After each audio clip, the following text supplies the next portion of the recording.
मेरा नाम जेनी है। मैं बहुत जल्द लव का गॉड बनने वाला हूँ। हर दूसरे लव स्टोरी की तरह मेरी भी एक रोमांस वाली लव स्टोरी है। रायन एबेलार्ड जो अंडरवर्ल्ड का सेकंड प्रिंस है, वो मेरा लवर है। हमारा प्यार एक फॉरबिडन लव है, हेवन और अंडरवर्ल्ड के बीच का। रायन की सोल टूटकर हजारों टुकड़ों में बिखर गई, जो अलग अलग वर्ल्ड्स और डायमेंशन में फैल गई है। इसीलिए मैं अलग अलग वर्ल्ड्स और डायमेंशन में घूम रहा हूँ, अपने लवर की सोल के सारे टूटे हुए हिस्से इकट्ठा करने के लिए, ताकि मैं उसे फिर से जिंदा कर सकूं। पहला वर्ल्ड फेल्ड, दूसरा वर्ल्ड फेल्ड, तीसरा वर्ल्ड, पर इस बार मैं सक्सेस होके रहूंगा। अब मैं पहुंच चुका हूँ गॉडेस ऑफ वॉर की वर्ल्ड में, वही वर्ल्ड जहां मैंने पहली बार कदम रखा था, और अब ये मेरी सेकंड ट्राई है इस वर्ल्ड में। हाँ, क्योंकि मैं जब पिछली बार यहाँ आया था, तब मैं रायन को वापस नहीं ले जा पाया, पर अब मैं फिर लौटा हूँ अपने रेस्क्यू मिशन को पूरा करने के लिए। लेकिन अब कुछ बहुत अजीब हो रहा है, जिससे मैं खुद कंफ्यूज और पैनिक में हूँ। वो सेकंड प्रिंस का बॉडी जो मैंने पहले इस्तेमाल किया था, अब खुद ही फिर से जिंदा हो गया है। मैंने सोचा था कि वो मर गया है। वो कौन है? क्या ये सेकंड प्रिंस की असली आत्मा है? क्या आखिरकार वो वापस लौट आया है? और इससे भी बदतर, ड्यूक रेमंड जिसके अंदर रियान की आत्मा बसी है, वो मेरा प्रिय रियान, उसके प्रति ऑब्सेस है। और इन सब के बीच में इस बेघर दिखने वाले पागल व्यक्ति के शरीर में फंस गया हूँ। क्या मैं अपने प्रिय ड्यूक रेमंड मतलब रियान को फिर से मिल पाऊंगा? रेयान, मैं यही हूँ। मैं अपने प्रेमी की आत्मा को उस दुनिया में वापस कैसे ले जाऊं? फिर हमें 3 बच्चों को दिखाते हैं जो किसी को मार रहे होते हैं। पागल आदमी, जोर से लात मारो इसे। उसकी हिम्मत कैसे हुई मेरा खाना चुराने की? बेशरम पागल आवारा। जेनी कहता है, उफ, मुझे यहाँ पर चोट लगी है। बच्चा कहता है, अरे ये बेघर आदमी हिल नहीं रहा, क्या होगा अगर वो मर गया? ये तुम्हारी गलती है कि तुमने उसे बहुत जोर से लात मारी। अरे, तुम्हारा शरीर हमसे बड़ा है। तुम ही थे जिसने बहुत जोर से लात मारी थी, और तुमने उसे टहनी से मारा था ना? अब उसका खून बह रहा है, वो तुम्हारी वजह से मरा होगा। जेनी कहता है, ये शोर मचाने वाले बदमाशों का झुंड है।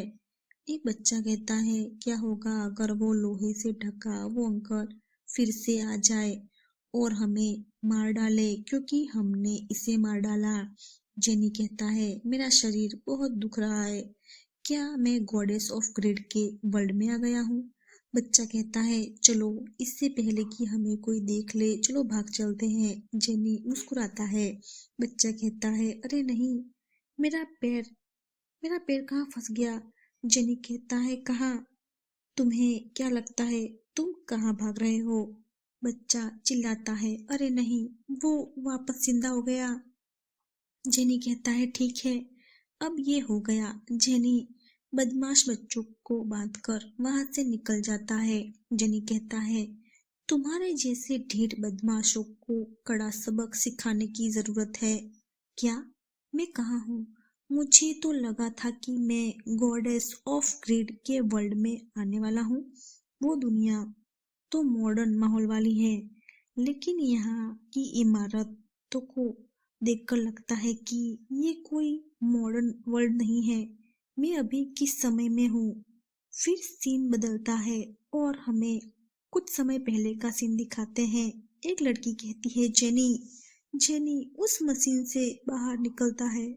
जेनी कहता है, क्या अरियान की आत्मा वापस आ गई? एक लड़का कहता है, ये तो सिर्फ एक ही टुकड़ा है, हालांकि फर्क ज्यादा नहीं लगता। उसकी दिमाग की तरंगे फिर से सक्रिय हो गई है और अब वो आवाजें सुन सकता है। जेनी कहता है, आखिरकार ये सिर्फ एक टुकड़ा ही क्यों न हो, फिर भी मैं तुम्हें वापस ला के रहूंगा। मैं कसम खाता हूँ कि मैं तुम्हारी सोल के सभी टुकड़ों को वापस अपने साथ घर ले आऊंगा। मैं अगले वर्ल्ड के लिए जा रहा हूँ। दूसरा लड़का कहता है, क्या आप तैयार हैं? जेनी कहता है, हाँ। लड़की कहती है, मैंने गॉडेस ऑफ ग्रिड से बातचीत की है और वो आपको अपनी दुनिया में प्रवेश की अनुमति देने के लिए सहमत हो गई है। क्योंकि वो मेरा वर्ल्ड नहीं है, इसलिए मैं तुम्हें गाइड नहीं कर पाऊंगी। तुम्हें ये सब खुद करना होगा। जेनी कहता है, कोई बात नहीं, अच्छा ही है ना? अब मैं शांति से रह सकूंगा तुम्हारी आवाज के बिना, जो हमेशा मेरे दिमाग में गूंजती रहती है। लड़की कहती है, हाँ हाँ चलो अब जाओ, जाकर अपने प्रेमी को वापस लेकर आओ। जेनी कहता है, ओके ओके, अब मैं जा रहा हूँ। जेनी वहां से गायब हो जाता है। दूसरा लड़का कहता है, क्या ये सही किया हमने कि उसे पहले हमने कुछ नहीं बताया? लड़की कहती है, हमारे पास और कोई रास्ता नहीं था, ये एक इमरजेंसी थी। वो वहां पहुंचने पर पता लगा लेगा। फिर हमें प्रेजेंट का सीन दिखाते हैं। जेनी सोचते हुए, ये कपड़े, बाजार की दुकानें और ये घोड़ा गाड़ी मॉडर्न वर्ल्ड में, ये सारी चीजें कैसे हो सकती है? ये तो बिल्कुल भी गॉडेस ऑफ ग्रिड की दुनिया नहीं लगती। लगता है मैं किसी पुराने जमाने में आ गया हूँ, शायद मिडल एज में। क्या ये तो बिल्कुल उस पहली वर्ल्ड जैसा है जहां मैं आया था। पीछे से एक दुकानदार उसे बाउल फेंक कर मारता है। आउच, बहुत दर्द हुआ। दुकानदार कहता है, मेरे रास्ते से हटो, मेरा सामान मत रोकना और उसे छूना भी मत, अगर तुम्हारी वजह से वो गंदा हो गया तो। जेनी कहता है, खून निकल रहा है। दुकानदार कहता है, तुमने मुझे सुना? जेनी कहता है, ये बदबूदार बूढ़ा आदमी। जेनी वही टूटा हुआ बाउल उस दुकानदार पर फेंकता है और वहां से भाग जाता है। दुकानदार कहता है, क्या तुम पागल हो गए हो? रुक जाओ, जब मैं तुम्हें पकड़ लूंगा तो मैं तुम्हें उबलते हुए तेल में तलूंगा। जेनी कहता है, काश कोई भी तुम्हारा सामान कभी न खरीदे। दो लेडी बात कर रही होती है। वो पागल आवारा फिर से शुरू हो गया। इस बार किस दुकानदार का सामान चोरी कर कर भागा है? जेनी भागते भागते दूसरी जगह पहुंच जाता है। जेनी सोचता है, उन्होंने क्या कहा, पागल आवारा? सब लोग मुझे पागल क्यों कह रहे हैं? ये तो बिल्कुल मध्य युग जैसा नजारा है। क्या मैं फिर से अपने पहले वाली दुनिया में लौट आया हूँ? अगर ऐसा है तो फिर से मुझे राजकुमार बनना चाहिए। लेकिन ये कैसे हो सकता है? एक राजकुमार अचानक किसी संकरी गली में यूं ही कैसे जाग सकता है? वो भी ऐसे फटे पुराने भिखारी जैसे कपड़ों में। यू कितना अगली है। पर ये गुलाबी बाल तो बिल्कुल वैसे ही है। आखिर ये क्या हो रहा है? मुझे तो लगा था कि मैं किसी शानदार बेड बेड पर जागूंगा जहां मेरे आसपास नौकर और दासियां होंगी जो मेरे लिए स्वादिष्ट नाश्ता तैयार करते, जिसे मैं आराम से रॉयल बेड पर आराम से और शान से खा पाता। अचानक जेनी के पेट से आवाज आती है और उसका सपना टूट जाता है। मुझे बहुत भूख लगी है। देखते हैं इस आदमी के पास कितने पैसे हैं। मुझे कुछ तो खाना पड़ेगा वरना मैं जिंदा नहीं रह पाऊंगा। लेकिन उसके पॉकेट से सिर्फ पत्ते निकलते हैं। अरे नहीं, ये तो बहुत ज्यादा गरीब है। यहाँ तो बहुत शांति है। सब लोग कहाँ गए? वहां वहां से एक नोबलमैन शराब पीते हुए गुजरता है। दोपहर के वक्त ही नशे में धुत क्या ही हालत बना के रखी है। वो तो बड़ा खुश लग रहा है। अब तो मुझे भी पीने का मन कर रहा है। मुझे यहाँ आसपास कोई शराब खाना तो दिख नहीं रहा। आखिर ये आया कहाँ से? छोड़ो, मुझे क्या फर्क पड़ता है। लेकिन उसके कपड़े देखकर तो लगता है वो काफी अमीर होगा। जेनी हंसता है और उसके पास से गुजरता है। फिर वो पोटली चुरा लेता है। आपकी उदारता के लिए धन्यवाद। आपने अपने थोड़े से धन से इस भूखे गरीब आवारा पर दया दिखाई। नशे में टल्ली होकर भी वो इतना सारा पैसा लेकर कैसे घूम सकता है, जैसे वो खुद ही मुझे अपना सामान चुराने का न्योता दे रहा हो। क्या करूं? मेरे पास कोई और चारा नहीं था। हालत ने मुझे ये सब करने पर मजबूर कर दिया। अब तो इतने पैसे मिल गए हैं कि कुछ हफ्तों तक पेट भर खा सकूं और किसी आरामदायक होटल में रह सकूं। फिर हमें होटल का सीन दिखाते हैं। जेनी टेबल पर सोने के सिक्के रखता है। होटल का मालिक कहता है, वाह, इस पागल के पास तो मेरी सोच से भी ज्यादा पैसे हैं। आखिर इसे ये सब मिला कहाँ से? 2 हफ्तों के लिए। जेनी कहता है, हाँ, मुझे एक ऐसा कमरा दो जिसमें खिड़की हो। होटल का मालिक कहता है, ठीक है, ऊपर दूसरी मंजिल पर 5वां कमरा तुम्हारा। जेनी वहां से जाने लगता है। होटल का मालिक कहता है, अरे रुको, लो इसे अपने साथ ले जाओ। जेनी कहता है, क्या ब्रेड? क्या तुम्हें पता है कि एक कहावत है, इस दुनिया में कुछ भी फ्री नहीं मिलता। तो बताओ, इस मेहमान नवाजी के बदले तुम्हें क्या चाहिए? होटल का मालिक कहता है, अच्छा, तो तुम्हें नहीं चाहिए, ठीक है, फिर रहने दो। जेनी कहता है, अपनी बात वापस ले रहे हो तो फिर तुम मर्द कहलाने के लायक नहीं। होटल का मालिक कहता है, क्या? जेनी कहता है, थैंक यू, और वो बोलकर वहां से निकल जाता है। होटल का मालिक कहता है, अचानक से मेरा मन उसका सिर फोड़ने को कर रहा है। जेनी पर लेटे हुए ब्रेड खाते खाते सोचता है, मैंने सोचा कि वो मजाक कर रही है, लेकिन अब ये मुश्किल होने वाला है। हाँ, मेरी बेचारी जिंदगी। अगर ये दुनिया सच में मिडल वर्ल्ड फैंटेसी की है तो मुझे अपनी ताकत इस्तेमाल करने में कोई दिक्कत नहीं होनी चाहिए। चलो देखते हैं, क्या इस शरीर में अभी भी वो ताकत बची है या नहीं। कुछ घंटे बाद मैं हार मानता हूँ। ना कोई स्पिरिचुअल एनर्जी, ना कोई माना, और मैं अपनी पावर भी इस्तेमाल नहीं कर पा रहा हूँ। इस दुनिया का मालिक कौन सा भगवान है ये पता नहीं चल रहा। मैं रेयान को जल्दी कैसे खोजूं? और सबसे जरूरी बात, आखिर मैं हूँ कौन? मुझे इस शरीर के बारे में कुछ भी क्यों याद नहीं आ रहा?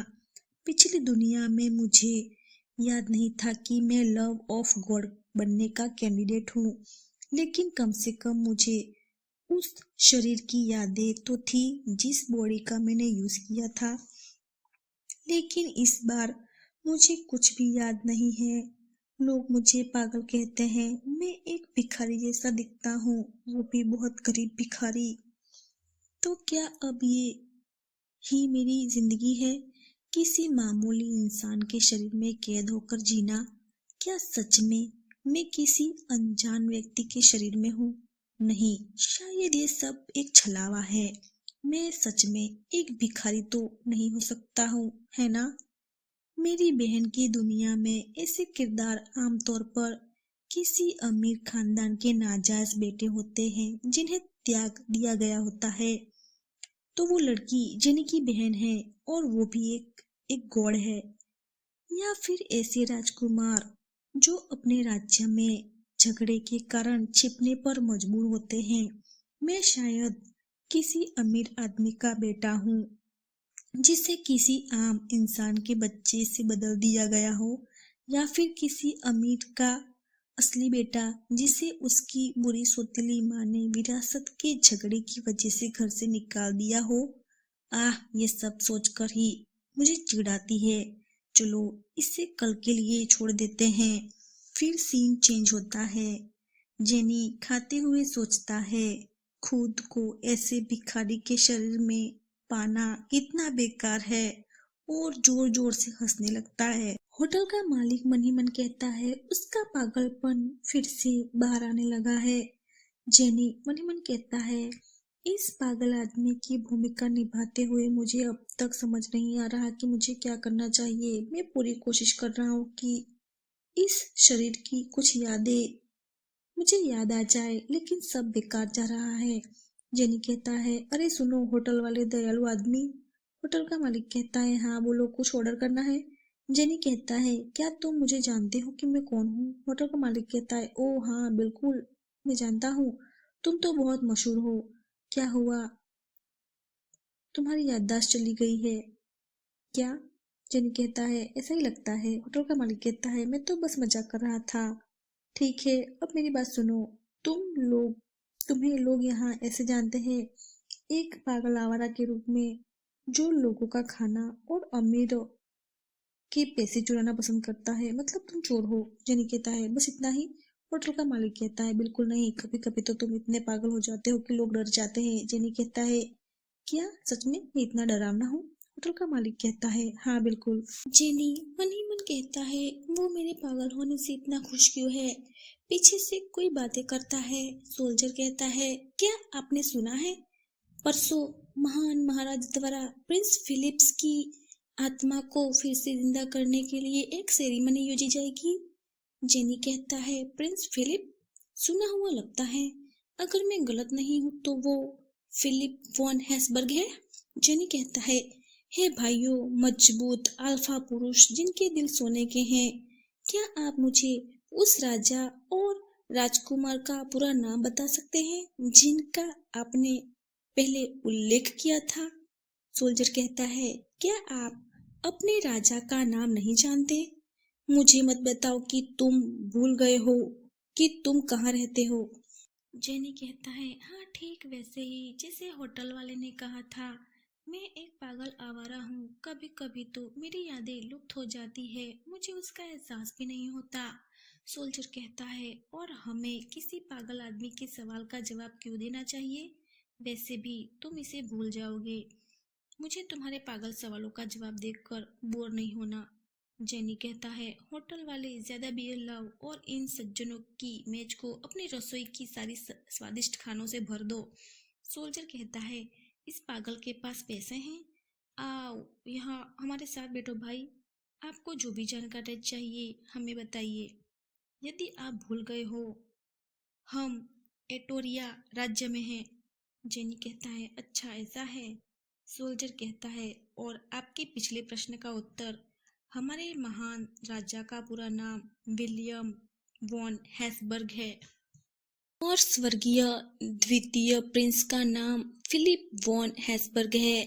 जेनी मन ही मन कहता है, मैंने सही अनुमान लगाया, स्वर्गीय सेकंड प्रिंस मर गया। सोल्जर कहता है, हाँ, उनकी मृत्यु 5 वर्ष पहले हो गई थी। जेनी कहता है, क्या आप जानते हैं कि उनकी मृत्यु कैसे हुई? सोल्जर कहता है, मैं पक्के तौर पर नहीं बता सकता, लेकिन हमें अफवाह सुनी है। ये उस समय हुआ था जब पिछले राजा की रहस्यमय बीमारी से मृत्यु के बाद उत्तराधिकारी को लेकर संघर्ष शुरू हुआ था। बस मुझे उनके बारे में ज्यादा जानकारी नहीं है। जेनी सोचता है, उसने जो कहा उसका कुछ हिस्सा सही है, लेकिन मुझे लगता है कि मैं उसकी मौत के बारे में ज्यादा जानता हूँ, क्योंकि सेकंड प्रिंस फिलिप वॉन हैसबर्ग में ही था।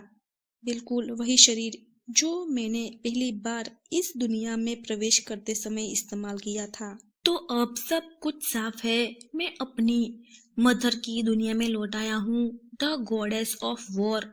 जेनी सोचता है, मुझे एक अजीब सा शक हो रहा है। जेनी कहता है, प्लीज मुझे उसके बारे में और बताइए। महान राजा द्वारा प्रिंस को पुनर्जीवित समारोह के बारे में, वो ऐसा क्यों करने जा रहे हैं? सोल्जर कहता है, पूरा देश जानता है कि राजा पागल हो चुका है, उसे बस एक ही ख्वाहिश है, प्रिंस फिलिप को फिर से जिंदा करना। वो अपने भाई से बहुत प्यार करता है। सोल्जर धीरे से कहता है, लव मतलब भाई भाई वाला नहीं। हाँ वही जो तुम समझ रहे हो। मुझे पता है ये पागलपन है। दूसरा सोल्जर उसे कप फेंक कर मारता है।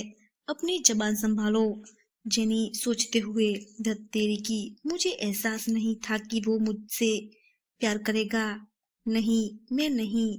जो मैंने बॉडी यूज की थी वो मेरा मतलब सेकंड प्रिंस, उसका सौतेला भाई। और जेनी अपने दिल पर हाथ रखता है। शांत हो जाओ, सोल्जर कहता है, अरे तुम ठीक तो हो? जेनी मन ही मन, क्योंकि ये मेरी मोम की दुनिया है, कम से कम मैं सांस तो ले सकता हूँ, क्योंकि मुझे पता है कि रेयान कहाँ मिलेगा। ड्यूक रेमंड, मुझे उससे मिलने का कोई रास्ता ढूंढना होगा। खैर, मुझे आशा है कि उससे इस बात से कोई आपत्ति नहीं होगी कि मैं कैसा दिखता हूँ। और अब मैं यहाँ पहुँच गया, रॉयल कैपिटल के महान church second Prince revive ceremony की जगह पर जेनी सोल्जर की बातें याद करता है। सोल्जर कहता है सेकंड प्रिंस का पुनर्जीवन समारोह शाही राजधानी के ग्रेट चर्च में आयोजित किया जाएगा। इस बार हिज मेजेस्टी द किंग पवित्र राज्य के ग्रेट प्रीस्ट को आमंत्रित करेंगे।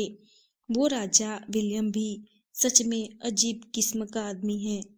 जेनी अपने बालों को छुपाते हुए कहता है एक रिवाइव सेरेमनी आयोजित करना और इतने सारे लोगों को विटनेस बनाना, क्या वो सच में सबके सामने ये करने वाला है? क्या उसे सबके सामने ये सब करने में मजा आता है क्या? ये दुनिया कुछ जानी पहचानी लग रही है। यहाँ तो हर तरह के रिश्तों को स्वीकार किया जाता है। मतलब कि एक लड़का दूसरे लड़के से शादी कर सकता है, लेकिन नेक्रोमेसी करने की कोशिश करना, क्या ये हद से ज्यादा नहीं है? नेक्रोमेसी मतलब आत्माओं को बुलाना या मरे हुए को जिंदा करने वाला काला जादू। वो लोग मरने के बाद आत्माओं से छेड़छाड़ कर रहे हैं। क्या वो पूरी तरह पागल हो चुका है? क्या वही पवित्र राज्य का ग्रेट प्रीस्ट है? जेनी कहता है वो बहुत बूढ़ा दिखता है, ऐसा लग रहा है कि वो किसी भी समय मर जाएगा।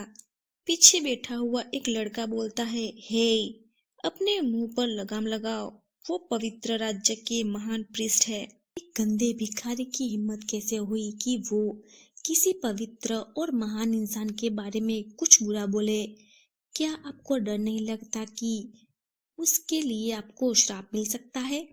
जेनी कहता है तो तुम्हारा क्या मतलब है? अगर मुझे कोई श्राप भी लग जाए तो वो मेरी समस्या होगी, उसका तुमसे क्या लेना देना? लाल बालों वाला कहता है हाँ, तुम्हारी हिम्मत कैसे हुई एक गरीब बदबूदार भिखारी मेरे जैसे एक अमीर से बहस करने की? काले बालों वाला कहता है शांत हो जाओ, सेरेमनी जल्द ही शुरू हो रही है। काले बालों वाला मन ही मन कहता है उसकी बॉडी और चलने का अंदाज कुछ जाना पहचाना लग रहा है, और उसकी आवाज भी। काले बालों वाला कहता है मुझे माफ करना, क्या हम पहले कभी मिले हैं? जेनी कहता है मैं आपको नहीं जानता श्रीमान, और मुझे आपको जानने में कोई रुचि नहीं है। लाल बालों वाला गुस्से में कहता है वैसे भी कौन आपको जानना चाहेगा? काले बालों वाला कहता है ठीक है, अब हमें कुछ कहने की जरूरत नहीं है, सेरेमनी शुरू होने वाली है। सेरेमनी को दिखाते हैं। जेनी मन ही मन कहता है रियान कहाँ है? वो यहाँ होना चाहिए। विलियम ऑफ हैस्बर्ग इस दुनिया का नायक है। वो तो हमेशा से विजेता बनने के लिए ही बना था, एक बुद्धिमान और एक विवेकशील राजा बनने के लिए। लोग शांति से जीवन बिता रहे हैं और उसके शासन में राज्य समृद्धि की ऊंचाइयों पर है। लेकिन अब अपने राज्य और प्रजा के भविष्य के बारे में सोचने के बजाय वो तो एक मरे हुए शरीर को जिंदा करने की कोशिश में लगा हुआ है। उससे ये उम्मीद नहीं थी। आखिर मैं इस बेवकूफ राजा के बारे में सोच क्यों रहा हूँ? अभी सबसे जरूरी बात रेयान है। वो कहाँ है? अरे वो वहाँ है। रेमंड, मेरे प्रिय रेयान। उसकी आत्मा इस दुनिया में ड्यूक रेमंड बनकर नए रूप में फिर से जन्म ले चुका था।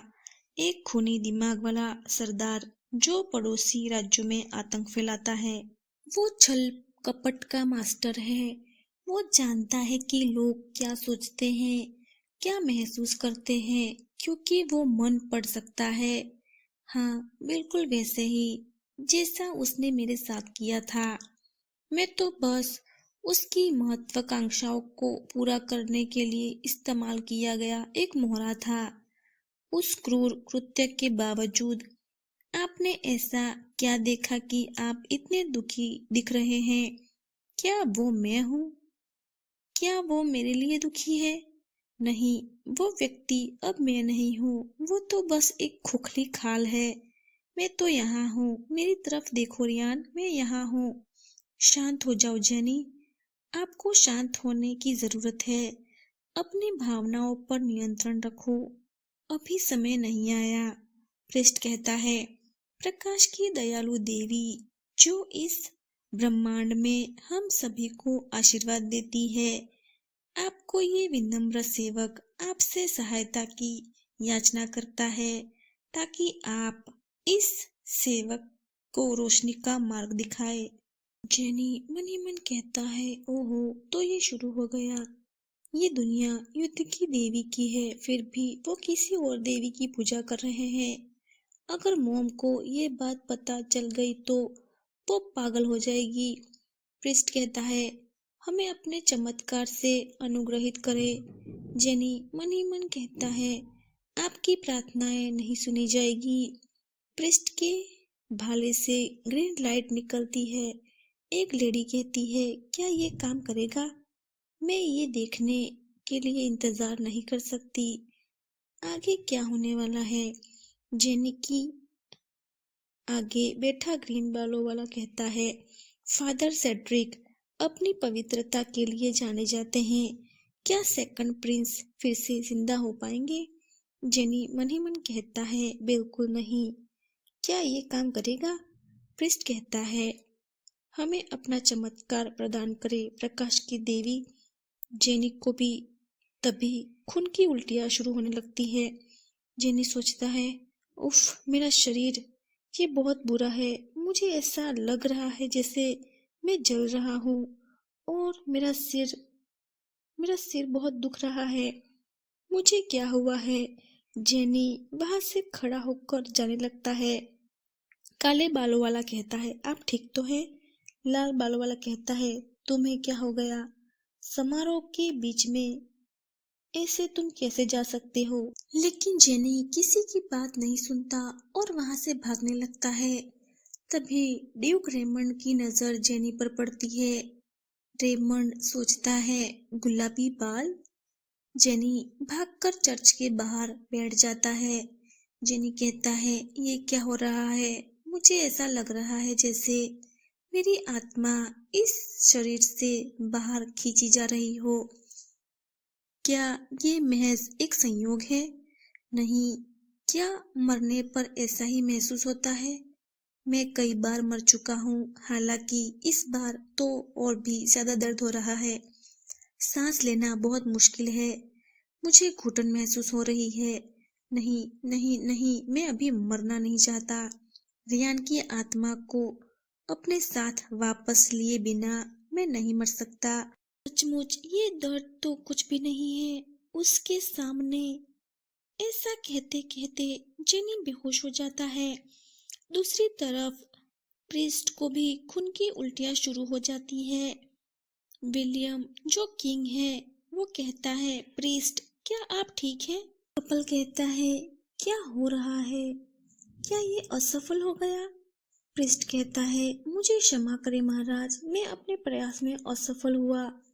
प्रकाश की देवी ने दूसरे राजकुमार को पुनर्जीवित करने में अनुरोध को अस्वीकार कर दिया है।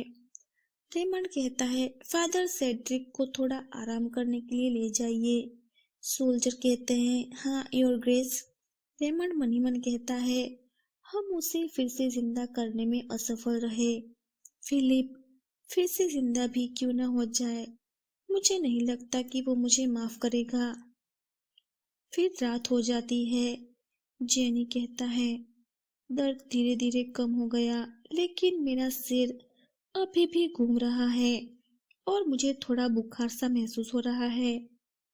लाल बालों वाला कहता है, यहाँ तक कि फादर सेड्रिक जो बीमार को ठीक करने की क्षमता रखने वाले प्रसिद्ध पवित्र पुजारी हैं, वो भी उसे वापस जीवन नहीं दे पाए।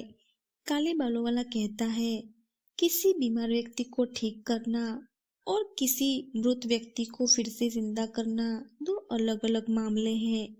लाल बालों वाला कहता है, वो चौथा व्यक्ति है जो इस काम में असफल रहा।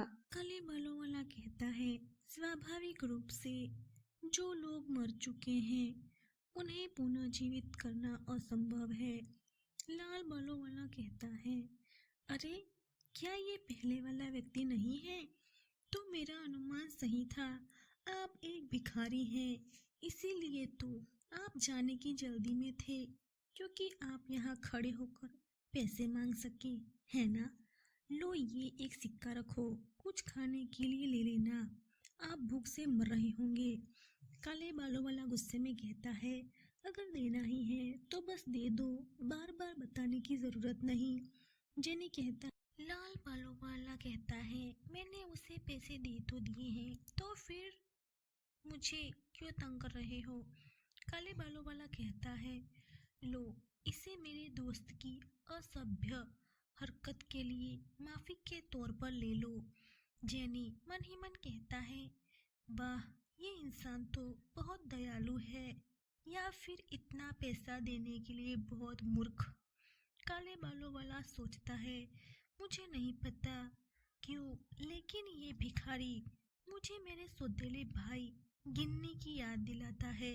जेनी कहता है, धन्यवाद। काले बालों वाला कहता है, क्या तुम ठीक हो? तुम्हारी आवाज बहुत भारी लग रही है। जेनी कहता है, नहीं मैं बिल्कुल स्वस्थ हूँ, तुम्हारे दोस्त के दिमाग से तो कहीं ज्यादा अच्छा हूँ। लाल बालों वाला कहता है, वो फिर वही बात कर रहा है, ये भिखारी सच में मुश्किल ढूंढ रहा है, मुझे उसे उसके मुंह पर एक घूंसा मारने का मन कर रहा है। काले बालों वाला कहता है, चलो अभी भी कुछ काम बाकी है। जेनी कहता है, मुझे आशा है कि रे यहाँ से गुजरेगा। क्या वो किसी दूसरे गेट से बाहर निकलता है? क्या मुझे दूसरे गेट के पास जाकर उसका इंतजार करना चाहिए? कोई आ रहा है। जेनी पीछे मुड़कर देखता है। सोल्जर कहता है, तुम ये क्या कर रहे हो? तुम रास्ता रोक रहे हो। जेनी मन ही मन कहता है, माय बेबी। जेनी अपने दोनों हाथ आगे करता है। जेनी कहता है, हे स्वामी, कृपया इस बेचारे पर दया करें, मैंने एक सप्ताह से कुछ नहीं खाया। रेमंड सोचता है, ये इंसान समारोह के दौरान बाहर चला गया था, मैंने उसके गुलाबी बालों के कारण उसकी ओर ध्यान दिए बिना नहीं रह सका। सोल्जर कहता है, यदि आप एक सप्ताह से कुछ नहीं खाए तो फिर आप अभी तक जीवित कैसे हैं? जेनी कहता है, मुझे अपनी बीमार छोटी बहन को ठीक करने के लिए पैसों की जरूरत है। मेरा बड़ा भाई मौज मस्ती में पैसे बर्बाद करना पसंद करता है। हम कर्जे में डूबे हुए थे, फिर भी वो हमारे परिवार का बाकी पैसा लेकर भाग गया। सोल्जर कहता है, ये कौन सा ड्रामा है? जेनी कहता है, मेरे पिता एक जुआरी हैं और वो हमारे पड़ोसी के साथ धोखा करते हैं। मेरी माँ इस वजह से पागल हो गई, फिर उन्होंने आत्महत्या कर ली। महामहिम कृपया मुझ पर दया करें। सोल्जर कहता है, कोई भी ऐसा लगातार इतना दुख झेल नहीं सकता, किसी को भी पता चल जाएगा कि वो झूठ बोल रहा है। दूसरा सोल्जर कहता है, उसे अभी अभी सर हेनरी से पैसे मिले हैं, फिर भी वो अभी भी ड्यूक से भीख मांग रहा है। अच्छा, तो लाल बालों वालों का नाम हेनरी है। सोल्जर कहता है, कितना बेशरम भिखारी है।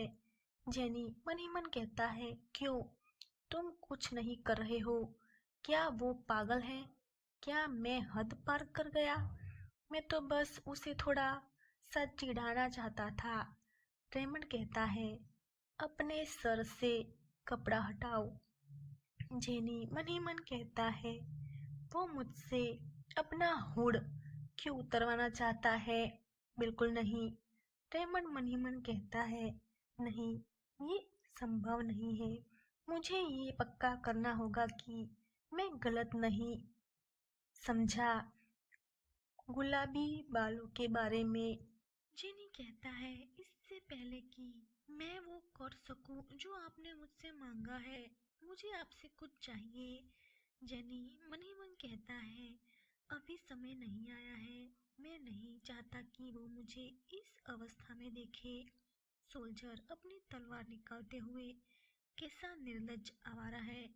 रेमंड आगे आकर उसे सिक्के देता है। जेनी कहता है, एक ड्यूक, फिर भी आपने मुझे सिर्फ 5 सिक्के दिए। उस मास्टर ने मुझे पहले एक बोरी भर कर दी थी। सोल्जर कहता है, महामहिम, कृपया मुझे इस भिखारी को सबक सिखाने दीजिए। दूसरा सोल्जर कहता है, मैं ये सुनिश्चित करूंगा कि कोई निशान न छूटे। रेमंड कहता है, 2 सिक्के की बोरी फेंकते हुए, इस पवित्र चर्च को कलंकित मत करो। रेमंड वहां से चला जाता है। चलो अब यहाँ से। जेनी कहता है, नहीं मत जाओ, कृपया मुझे एक पल दे महामहिम। अचानक जेनी रेमंड के हाथ को पकड़ लेता है और हाथों को छूते ही रेमंड को बिजली महसूस होती है। रेमंड मन ही मन कहता है, अचानक इस भावना का विस्फोट ही हुआ। रेमंड हाथों को झटकते हुए कहता है, दुस्साहसी, तुम्हारी हिम्मत कैसे हुई मुझे छूने की। ऐसा बोलकर वो वहां से चला जाता है।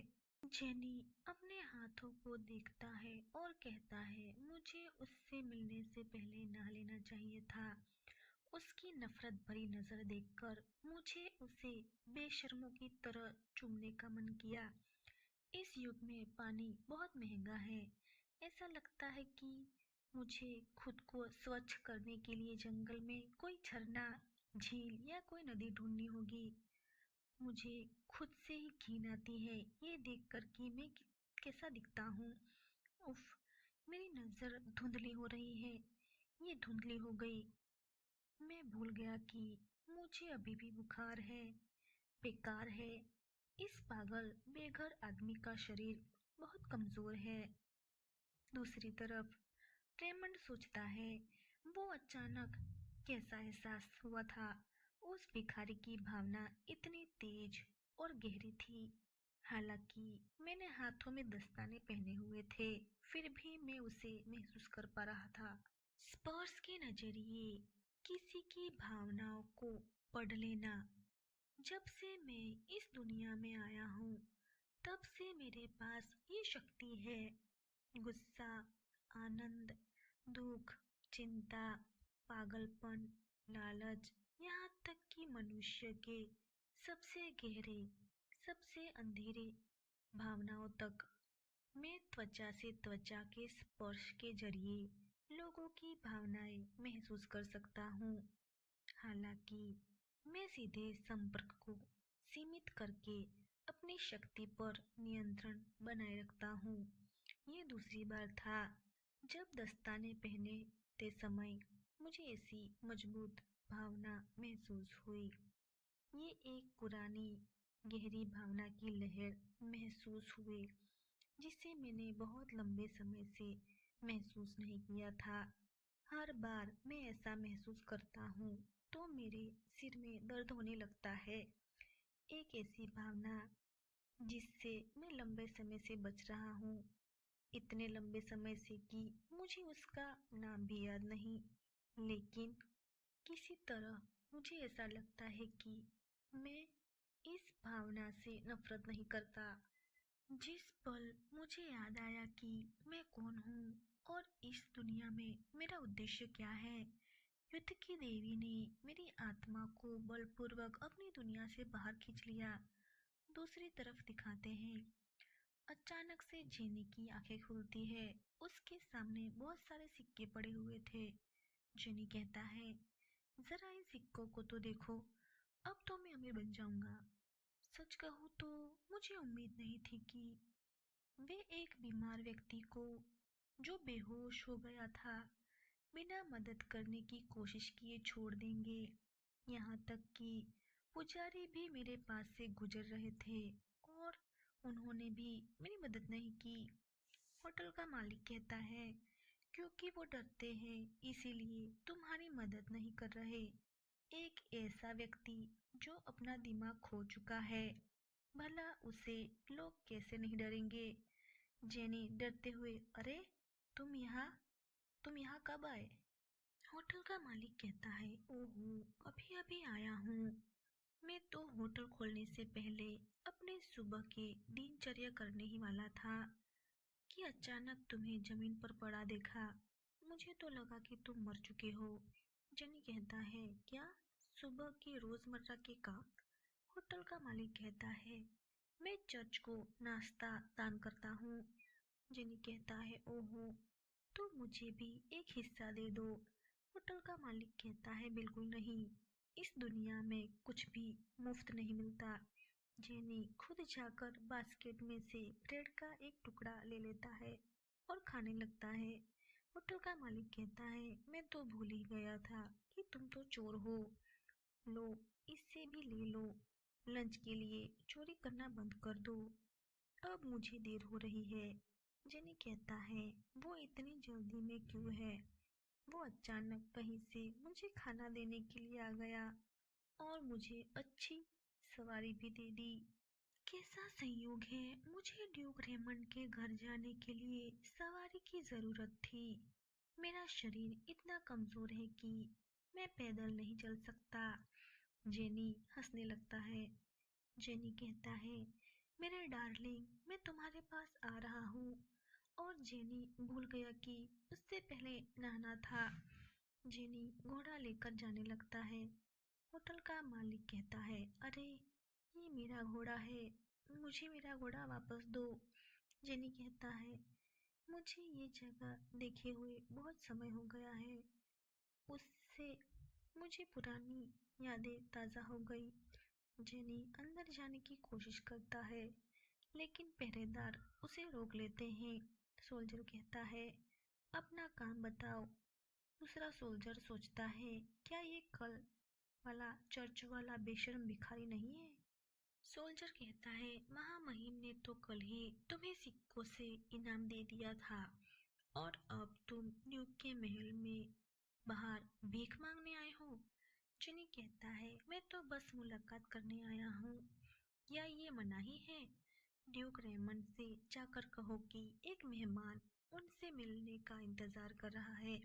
सोल्जर कहता है, यहाँ तक कि रेस लोग भी अंदर आ नहीं सकते जब तक उन्हें कोई निमंत्रण ना दिया जाए, और तुम जैसे गंदे भिखारी को लगता है कि बस यूं ही आकर मुलाकात कर लेंगे।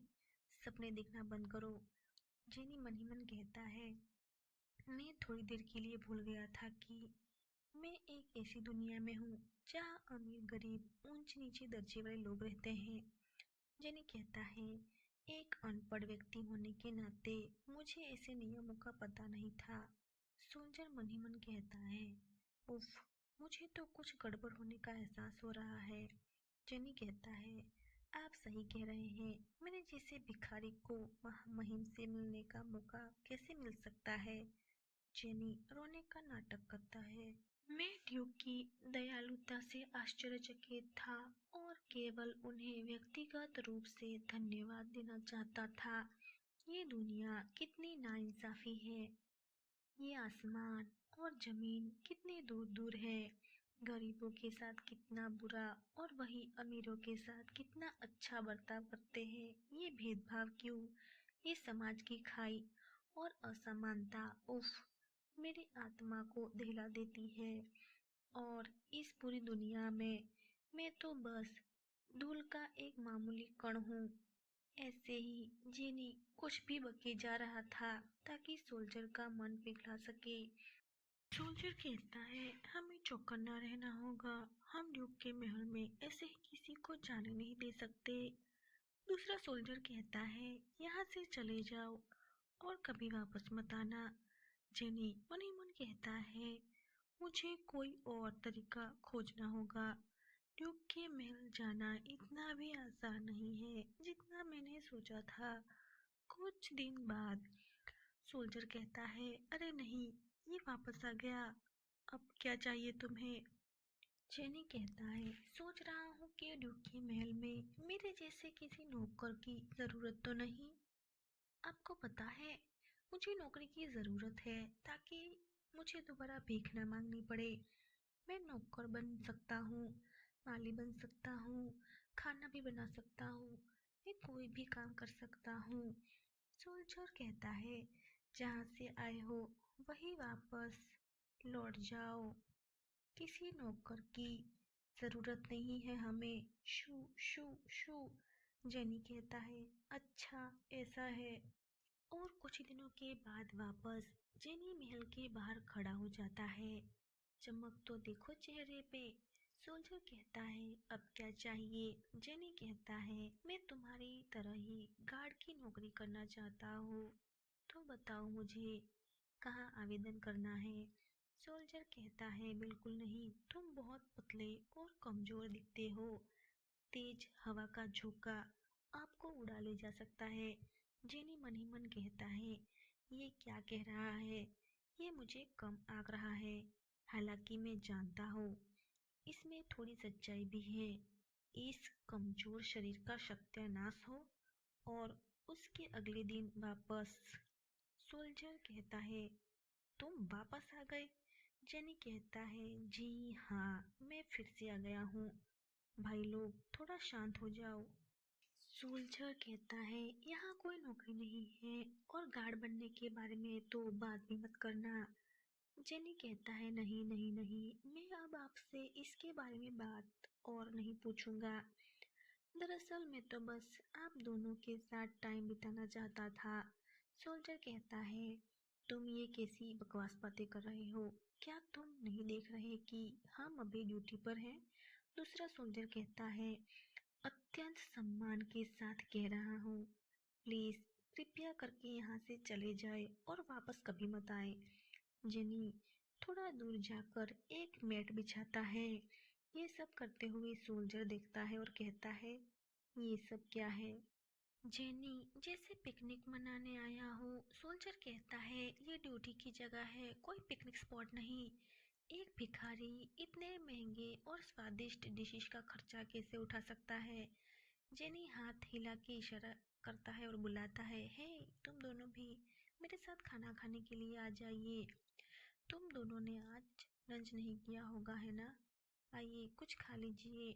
सोल्जर कहता है हमने पहले ही खाना खा लिया है। जेनी कहता है दिन भर वहाँ खड़े रहने से तुम लोग थक जाते होंगे और इस कड़ी धूप में काम करना तो और भी ज्यादा मुश्किल है। सोल्जर कहता है ये हमारा कर्तव्य है। अगर हम अब खड़े होकर अपनी जिम्मेदारी गंभीरता से नहीं ले सके तो युद्ध के समय हमसे प्रदर्शन की उम्मीद कैसे की जा सकती है? जेनी बीफ काटते हुए कहता है ओ मैं समझ गया, आप अपने काम के प्रति बहुत ईमानदार हैं।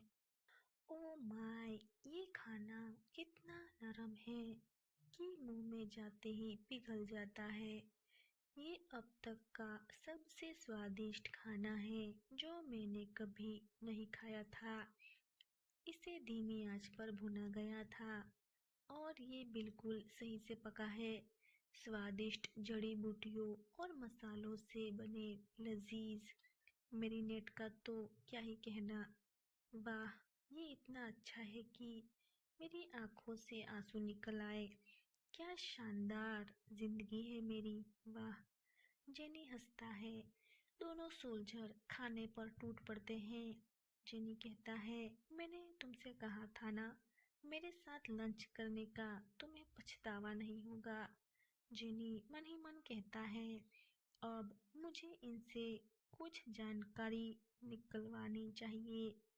जेनी कहता है अरे भाई सुनो, तुम्हें पता है कि मैं एक हफ्ते से ज्यादा बार यहाँ पर आता रहा हूँ, तो मैंने ड्यूक की गाड़ी को अंदर या बाहर जाते हुए क्यों नहीं देखा? क्या वो कहीं बाहर आना जाना पसंद नहीं करते? सोल्जर कहता है उन्होंने चर्च वाले दिन के बाद से ही अभी तक वापसी नहीं की। जेनी मन ही मन कहता है इसी वजह से मैंने उसका इंतजार करने के बावजूद उसे नहीं देखा। जेनी कहता है तो फिर ड्यूक को कौन सी जगह काम करने के लिए भेजा गया है?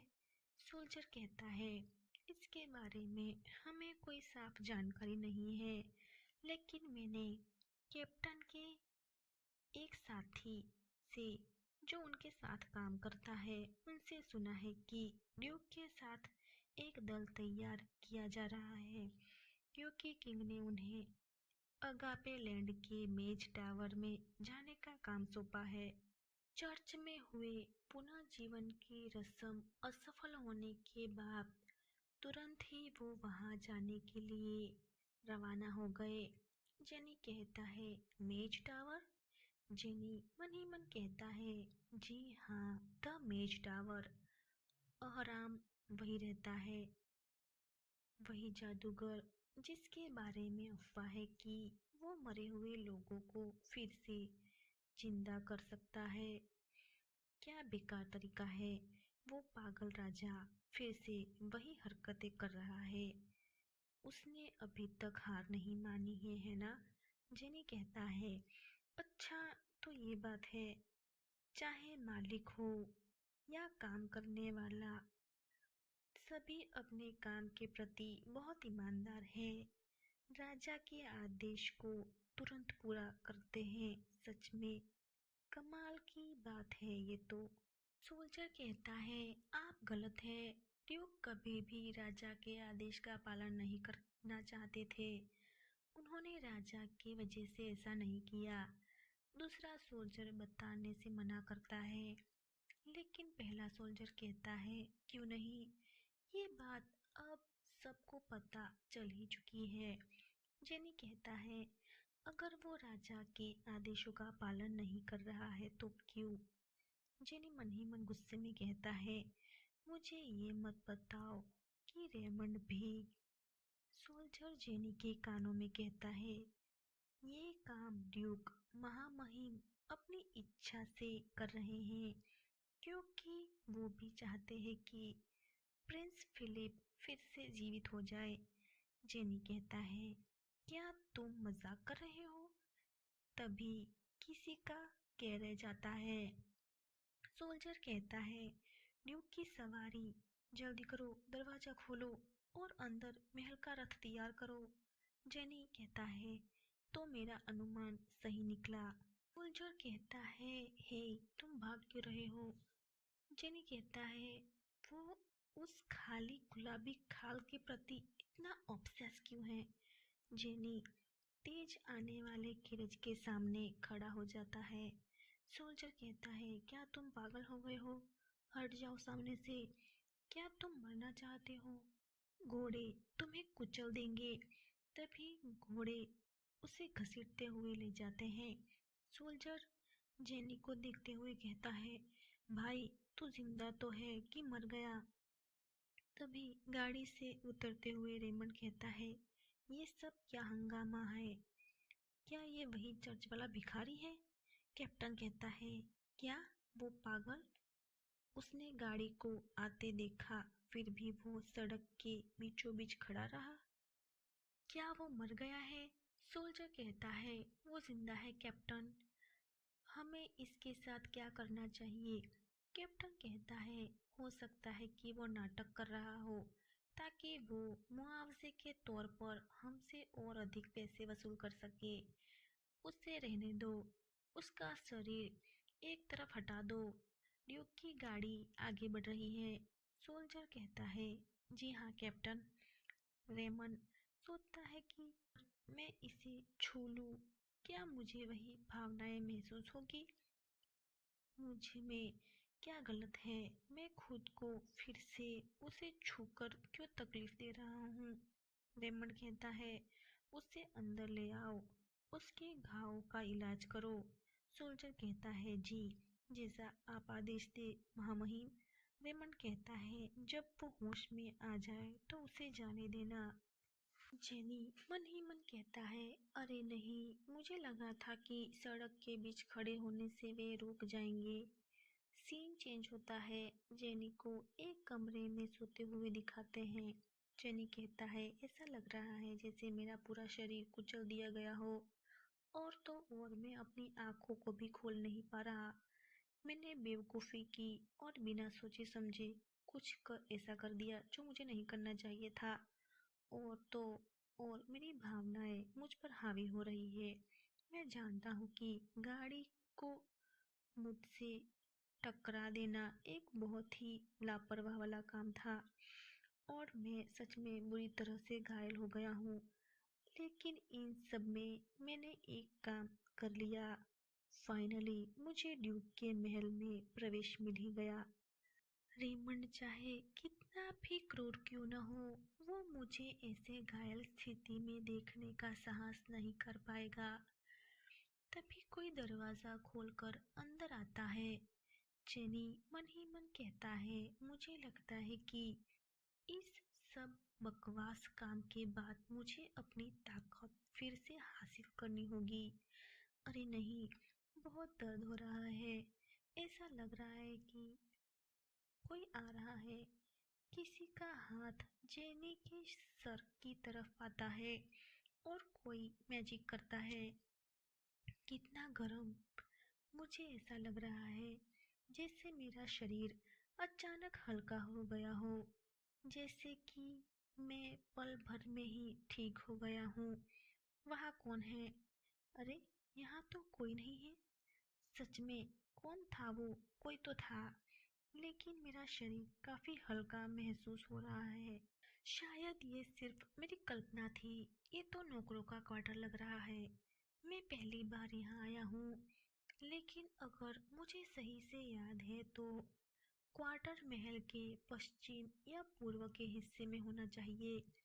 मुझे रेमंड को खोजने के लिए जाना होगा। सेंटर तक पैदल जाना है। ऐसे बोलते हुए वो एक कमरे को खोलता है। यहाँ इतनी खामोशी क्यों है? सारे नौकर कहाँ हैं? दीवार के पीछे छुपकर जेनी कहता है, अरे ये रहा उसका कमरा। वहाँ दो गार्ड पहरा दे रहे हैं।